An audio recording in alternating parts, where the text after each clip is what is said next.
मैंने कहीं 9टी पंचायत लोक मैंने जो भली हंतसंत भाव 24 वर्ष बीतई पिला शिक्षा पाखर आरंभ करा स्वास्थ्य अवस्था सबुति से अवहेलित रही तार कारण हूँ 24 वर्ष सरकार।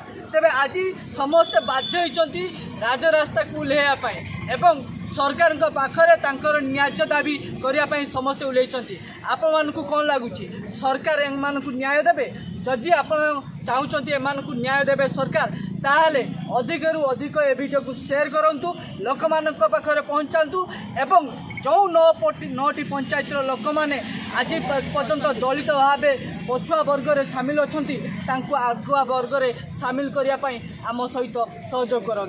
जय जगन्नाथ।